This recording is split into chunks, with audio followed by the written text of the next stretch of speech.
1 লাখের বেশি চামড়া সংগ্রহের লক্ষ্য রাজধানীর ব্যবসায়ীদের। লবণের দামে কারসাজি ঠেকানোর দাবি।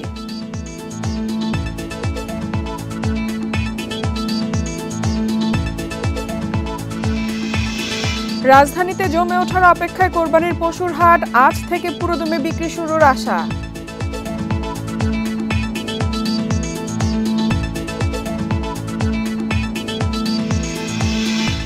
ঈদের আগে বাজারে বেড়েছে মশলার দাম। এক সপ্তাহে এলাচ, জিরা, আদার দাম বেড়েছে 10%।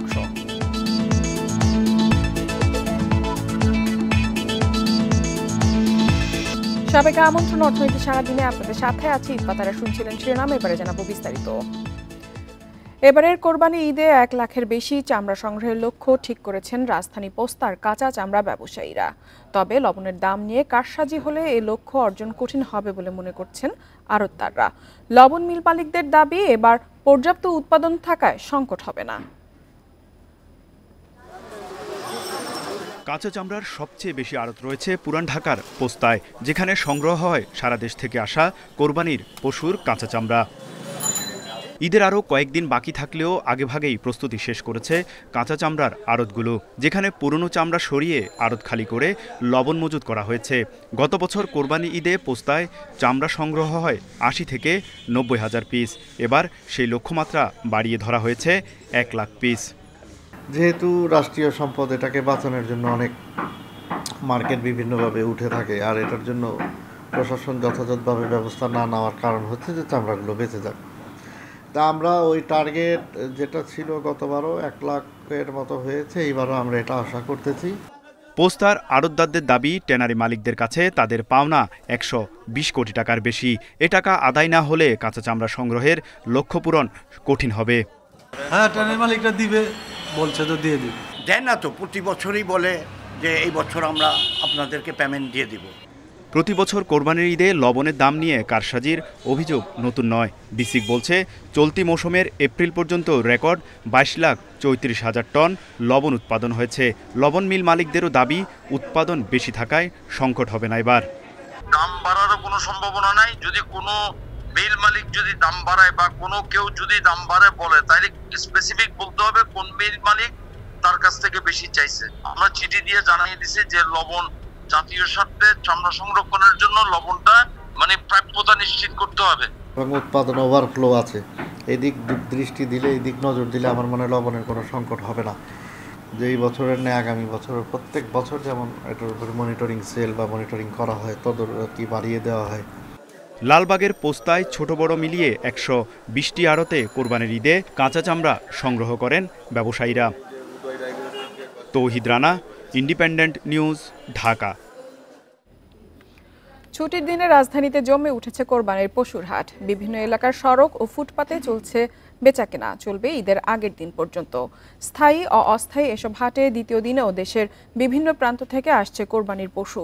এবার ছোট ও মাঝারি গরুর চাহিদা বেশি, তবে ছোট বড় সব আকৃতির ছাগলই বিক্রি হচ্ছে।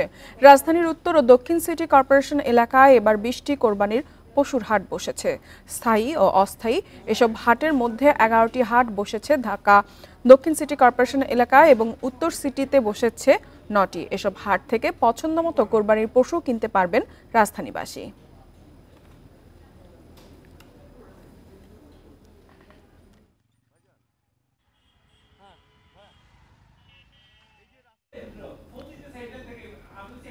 কোরবানির পশুর চামড়া, দাম এবং সরবরাহ নিয়ে আলোচনা করতে আমাদের সঙ্গে যুক্ত হয়েছেন ভোক্তা অধিকার সংরক্ষণ অধিদপ্তরের মহাপরিচালক HM শফিকুজ্জামান এবং হাইড অ্যান্ড স্কিন মার্চেন্ট অ্যাসোসিয়েশনের সভাপতি আফতাব খান। আপনাদের দুজনকেই স্বাগত জানাচ্ছি। শুরুতেই আমি যাব ভোক্তা অধিকারের মহাপরিচালকের কাছে। আপনার কাছে জানতে চাইব, কোরবানির পশুর হাটে ভোক্তাদের স্বার্থ রক্ষায় আপনারা কি ধরনের তদারকি করছেন? ধন্যবাদ আপনাকে। আমাদের কোরবানি সমাগত এবং ইতিমধ্যেই রাজধানীতে আজকে থেকে পশুর হাট জমজমাট। এখন যেটি হলো যে আমাদের স্পেকুলেশন অনুযায়ী এবছর আমাদের কোরবানিযোগ্য পশুর মজুদ আছে হলো 1,30,00,000। সেখানে আমাদের গত বছরের তুলনায় যদি 5% বৃদ্ধিও পায়, তাহলে আমাদের সর্বোচ্চ 1,05,00,000 আমাদের পশুর বিক্রি হবে, কোরবানির জন্য আমাদের বিক্রি হতে পারে। আর বাকি কিন্তু 25 লক্ষ পশু কিন্তু অবিক্রিত থাকবে, এর মধ্যে গরু এবং ছাগলও আছে। সেক্ষেত্রে যে জিনিসটা হলো যে কোনোভাবেই আপনার যে আমাদের সাপ্লাই সংকট বা আমাদের সরবরাহ সংকট দেখিয়ে দাম বাড়ানোর কোনো সুযোগ নেই, এবং সেই জন্য আমরা ব্যাপকভাবে কাজ করছি। এখানে আমাদের আইন শৃঙ্খলা বাহিনী যাতে স্মুথলি এইগুলো বাজারে আসে, সেখানে ট্রানজ্যাকশনের জন্য টাকা পয়সা কিভাবে ম্যানেজমেন্ট হবে, ক্যাশলেস এভাবে এইগুলো আমরা করছি। এর পাশাপাশি আমরা মূলত ফোকাস করছি, যেটি আপনার নিউজে দেখালেন, চামড়ার বিষয়, এবং সেই চামড়া সংগ্রহ এবং এটি কিভাবে আমাদের মজুত করতে হবে, কিভাবে লবণ লাগাতে হবে, এই বিষয়ে আমরা ব্যাপক প্রচার করছি আমাদের বাণিজ্য মন্ত্রণালয় থেকে, আমাদের লাইভস্টক মিনিস্ট্রি থেকে এবং আমাদের শিল্প মন্ত্রণালয় থেকে। এবং বিশেষ করে বিসিক এই বছর যেটা আপনারা বললেন যে 24.5 লক্ষ মেট্রিক টন লবণ উৎপাদন হয়েছে, যেটা আমাদের 63 বছরের রেকর্ড। এবং সেখানে আমাদের কোরবানির সময় মাত্র 1 লক্ষ মেট্রিক টন অতিরিক্ত লবণ লাগে। এটি হলো ইন্ডাস্ট্রিয়াল সল্ট, এটি কিন্তু আপনার প্রসেস লবণ না। এবং সেটির দামও গত বছর যেখানে 19.5 টাকা ছিল, এবছর সেটি 17 থেকে 17 টাকা 20 পয়সায় বিক্রি হচ্ছে। এবং এই বছর আরো নতুন একটি পদক্ষেপ নেওয়া হয়েছে শিল্প মন্ত্রণালয় এবং বেসিক থেকে, সেটি হলো স্থানীয় পর্যায়ে ডিসি এবং ইউনোদের মাধ্যমে আমাদের এই চামড়াগুলো সংরক্ষণের ব্যবস্থা করার জন্য ব্যাপক কর্মসূচি নেওয়া হয়েছে। তারা স্থানীয়ভাবে আমাদের কোরবানির চামড়াটা ছাড়ানোর পরে 6 ঘন্টার মধ্যে লবণ দিতে হবে, কিভাবে লবণ দিতে হবে, কিভাবে চামড়াটা ছাড়াতে হবে, এই জিনিসগুলো আমরা ব্যাপক প্রচার করছি। এবং এটা ঢাকাতে 7 দিনের মধ্যে ঢাকার বাইরে কোনো চামড়া আসতে পারবে না। সরকার নির্ধারিত দাম যদি না মানা হয়, সেক্ষেত্রে আপনারা তদারকি করবেন কিভাবে? অলরেডি তদারকি শুরু করেছি এখন পশুর হাটে, এবং কোথাও যেটা বললেন আপনাদের নিউজে যে কেউ সংকট সৃষ্টি করতে যদি করে, এখানে আফতাব ভাই আছেন, উনি আমাদের এই আড়তদার বা যারা প্রথমে যে ইনিশিয়ালি যে চামড়াগুলো যাদের কাছে আসে, উনি সেই নেতৃবৃন্দ, তাদের নেতা হিসেবে যেটা ওনাদের সাথে আমরা বারে বারে মিটিং করেছি। এবং সেখানে যে জিনিসটা কোনোভাবেই ব্লক করে চামড়াটা আমাদের সাপ্লাইটাকে কোনো জায়গায় ধরে যেমন পোস্তাতে, তখন ট্রাকগুলো ঢুকতে পারে না, এবং এটা একটা পক্ষ আপনার এটা ঢুকতে দেয় না, সেই জায়গায় যাতে স্মুথলি এটা চলে সেটা আমরা কাজ করছি। একটা জিনিস খুব ইম্পর্টেন্ট, সেটা হলো আমরা আপনাদের মধ্যে সবাইকে জানাতে চাই, 6 ঘন্টার মধ্যে লবণ মাখতে হবে। যদি এটা লবণ না মাখা হয় তাহলে কিন্তু এই চামড়ার কোনো ভ্যালু থাকবে না, এবং গরমের মধ্যে চামড়াটা নষ্ট হয়ে যাবে। এখন সেই জায়গায় লবণের অ্যাভেলেবিলিটির জন্য আমরা কিন্তু যেটা বেসিক, এটি কিন্তু অলরেডি অনেকগুলো মাদ্রাসা এবং ইউনো এবং ডিসিদের মাধ্যমে কিন্তু লবণ বিনা পয়সা সরবরাহ করা হয়েছে। এবং এই যে আফতাব ভাইদের যে অ্যাসোসিয়েশন মেম্বার আছে, তাদের কাছে পর্যাপ্ত লবণ মজুদ আছে। যদি কেউ দাবি করে যে লবণ পাচ্ছে না, তাহলে আমাদের জানানোর সাথে সাথে আমরা সেখানে লবণের ব্যবস্থা করব। কিন্তু একটা অজুহাত দিয়ে, অনেক সময় একটা অজুহাত তৈরি করে বলে যে লবণ পাওয়া যায় না, লবণের দাম বেড়েছে, এইসব বলে চামড়ার দাম কমিয়ে দেবে, সেই অজুহাত কিন্তু এবারে খাটবে না। এবং আরেকটা জিনিস আমি বলছি যে মাননীয় বাণিজ্য প্রতিমন্ত্রী মহোদয়, এর মধ্যে ওই দিন আফতাব সাহেব ছিলেন, আমাদের শাহিন সাহেব ছিলেন, যারা সমস্ত অ্যাসোসিয়েশনের প্রেসিডেন্টরা ছিলেন, সেখানে কোরবানির গরুর দামের, কোরবানির চামড়ার দাম কিন্তু নির্ধারণ করে দেওয়া হয়েছে। সেখানে প্রতি ফুট ঢাকায় 55 থেকে 60 টাকা। সেই হিসাবে এবছর নতুন করে করা হয়েছে যে একটি মাঝারি সাইজের বা মোটামুটি একটি গরু যেটি কোরবানিযোগ্য, সেটির আপনার লবণযুক্ত চামড়ার দাম হবে ঢাকাতে 1200 টাকা, মফস্বলে 1000 টাকা। এটি কিন্তু লবণযুক্ত চামড়া। এখন এইটা যদি পর্যাপ্ত সময়, সঠিক সময় যদি লবণ না লাগে, চামড়াটা নষ্ট হয়ে গেলে কিন্তু এটির কোনো মূল্য থাকবে না। এই বিষয়টি খুব ইম্পর্টেন্ট, আমরা যাতে সঠিক সময় লবণ লাগাই এবং সেখানে ঝিল্লি পরিষ্কার করে, এই জন্য আমরা টিবিসি সহ, আমরা পোস্টাল লিফলেট সহ আমরা সারা দেশে এগুলো ব্যাপক কার্যক্রম আমরা হাতে নিয়েছি, এবং সেইভাবে মানুষকে আমরা উৎসাহিত করছি। শফিকুজ্জামান, আপনি আমাদের সাথেই থাকুন। এবার আমরা যাব হাইডেন স্কিন মার্চেন্ট অ্যাসোসিয়েশনের সভাপতি আফতাব খানের কাছে। আপনার কাছে আমার লক্ষ্য, আমরা প্রশ্ন যেটা আমরা শুনলাম, শফিকুজ্জামান বলছেন লবণের পর্যাপ্ত সরবরাহ আছে, এবং যদি কারো কাছে না পাওয়া যায় সেক্ষেত্রে সেটা সরবরাহ করা হবে। সেক্ষেত্রে চামড়া সংগ্রহের তো আর, চামড়া নষ্ট হওয়ার তো আর কোনো সম্ভাবনা থাকছে না এবার।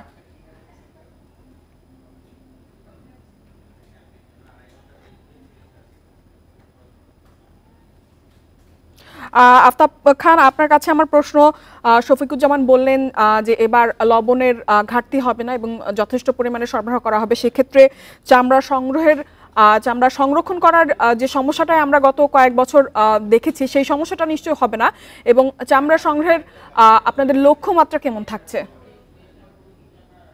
ধন্যবাদ। আমাদের এবছর যে পরিস্থিতি আছে, ঢাকার চামড়া পর্যাপ্ত লবণ আমাদের মজুদ আছে প্রত্যেকটা, যেহেতু এটা ঢাকা শহরে চামড়াটা আমাদের পাশাপাশি ট্রেনারি মালিকরা কিনে, আড়তদাররা কিনে, ব্যাপারী কিনে, পাইকার কিনে, মৌসুমী ব্যবসায়ীরা চামড়াটা কিনে।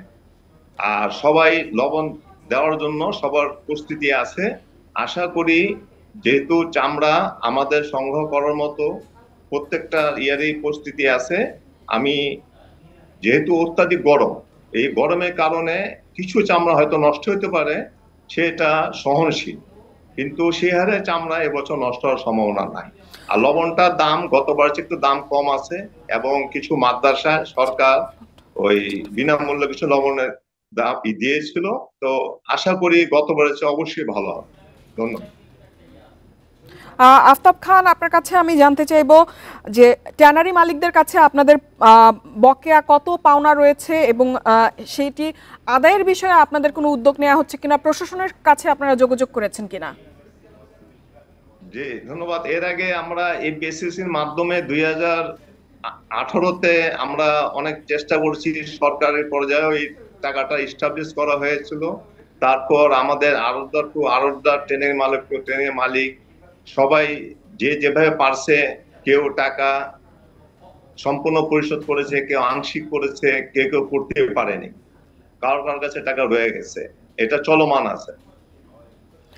শফিকুজ্জামান এবং আফতাব খান আমাদের সঙ্গে যোগ দেওয়ার জন্য আপনাদের দুজনকে অসংখ্য ধন্যবাদ। চলে যাচ্ছি পরবর্তী সংবাদে। ক্রেডিট কার্ডে বিভিন্ন সেবা ও পণ্য কিনে দেশের বাইরে বাংলাদেশিরা এপ্রিলে 507 কোটি টাকা খরচ করেছেন। এর আগের মার্চে খরচ করেছেন 503 কোটি 50 লাখ টাকা। সেই হিসেবে মার্চের তুলনায় এপ্রিলে দেশের বাইরে ক্রেডিট কার্ডে খরচ বেড়েছে 3 কোটি 40 লাখ টাকা। আর একই মাসে বিদেশিরা বাংলাদেশে 200 কোটি টাকা লেনদেন করেছে। বাংলাদেশ ব্যাংকের হালনাগাদ প্রতিবেদন থেকে এসব তথ্য জানা গেছে। সবচেয়ে বেশি খরচ করা হয়েছে কয়েকটি দেশে। এর মধ্যে রয়েছে ভারত, আমেরিকা, থাইল্যান্ড ও আরব আমিরাত। ক্রেডিট কার্ডের মাধ্যমে খরচের 50% এই 4 দেশে হয়ে থাকে।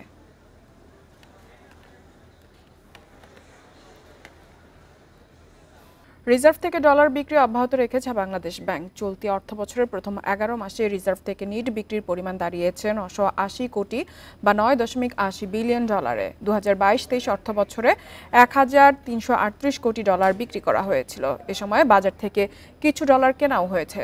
চলতি অর্থবছরে সোয়াপ পদ্ধতির মাধ্যমে বাণিজ্যিক ব্যাংকগুলো থেকে 493 কোটি ডলার সংগ্রহ করা হয়। এসব ডলার বাদ দিয়ে রিজার্ভ থেকে নিট বিক্রির হিসেব করা হয়েছে।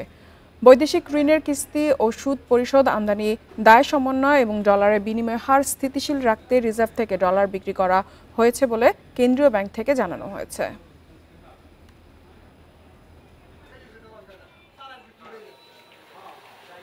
ঈদ সামনে রেখে বেড়েছে সব ধরনের মশলার দাম। এলাচের কেজি 3 থেকে 3,500 টাকা, দারুচিনি 600 থেকে আর লবঙ্গের কেজি 1,500 টাকা। একই অবস্থা আলু বোকরা, কিসমিস থেকে শুরু করে জয়ত্রী, জায়ফল, এছাড়া আদা, রসুন, পেঁয়াজের বাজারও চড়া।